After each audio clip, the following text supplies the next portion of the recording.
רק אני רואה סרטונים לשחרור פלסטין, איזה פלסטין ואיזה נעליים. להגיד לך מתי זה טוב?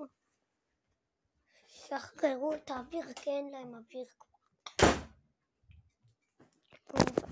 ואני התחלתי לקלל בתגובות קללות רצח. נראה לי אני אשים את הקישור לתגובות. תפציצו דגלי ישראל, נראה לחמאס ולכל הערבים שעם ישראל אי אפשר להתעסק. עם ישראל חי.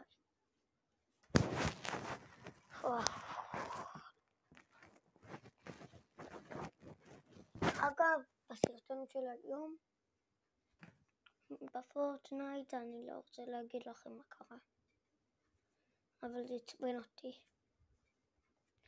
תחכו לסרטון של הפורטנייט